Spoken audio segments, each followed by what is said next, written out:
So guys, magre-react lang tayo doon sa isang vlogger na nakakuha ng balikbayan box kasi dapat hindi yan binibili. Panoorin niyo tong video niya. So ito na mga kapude, yan. So bubuksan na nga natin tong balikbayan box nga na hindi na-claim ng pinadalhan dito sa Pilipinas. Ayan. So titignan natin kung bakit hindi nila kinlaim tong package nga natin tong balikbayan box na pinadala sa kanila ng pamilya nila sa ibang bansa. Ayan. So titignan natin. So ito na. So napapansin ko dito sa ina-unbox nga natin na balikbayan box na to. Kanina pa ako naghahalongkat dito at nagtataka ako bakit walang laman na tsokolate. Ayan, kung makikita nyo dito sa loob, ayan, puro damit yung nasa loob, pati puro ano nga yan, puro... So ayun guys, napanood niyo yung video na isang vlogger na yung nakabili siya ng isang balikbayan box ng mga OFW. So para sa akin bilang OFW, masakit yan. Kasi pinaghihirapan namin mag-ipon ng mga pampadala sa Pilipinas, mga pambagahe. Inaabot yan ng buwan bago mapuno.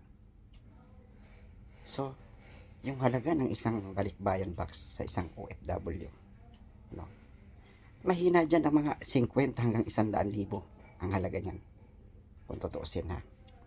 So, yun yung kay Kabayan. Nakita ko yung binuksan ng isang vlogger na nag-post doon sa balikbayan na binigyan niya ng 5,500. So, si Kabayan, napansin ko, yung laman yung laman ng box niya, pinagtatawanan pa ng isang vlogger eh. So, dapat hindi ganun. Pangit yun, alam mo. Kasi, bago yan naipon nila, matagal nilang panahon namin yan iniipon. No? Huwag niyo pagtatawanan kung anong laman ng mga balikbayan box na yan. And, hindi maganda tingnan.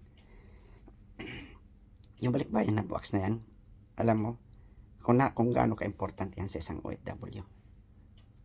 Pinaghihirapan yan. Huwag mong pagtatawanan na gano'n ang laman ng balikbayan box.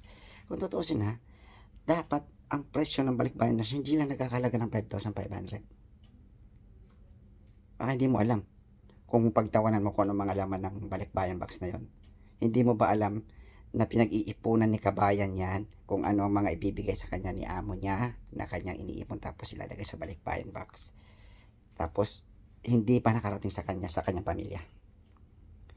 So, para sa akin, bilang OFW, hindi namin kasalanan na ang forwarder na nagdala ng aming bagahe, ng aming balikbayan box, na hindi siya nagdabayad ng tax. Bago namin yan ipadala sa kanila, binabayaran na namin yan dito. Pati tax dito, binabayaran na namin yan. So ngayon, bakit lumabas yung mga balikbayan box na yan ay binibenta na lang sa halagang 5,500? Siguro marami yan. Meron pa ako nakita sa balita sa GMA na 3,500 may mabibili kang balikbayan box. Alam nyo ba na halos ilang buwan yan bago mapuno? Pinag-iipunan yan. Minsan pa nga inaabutan pa nga na expired yung mga laman yan. Kasi matagal talaga puno niya sa laki ng box na yan. Hindi nyo dapat yan ilalabas. So shout out dun sa mga nagtatrabaho sa custom.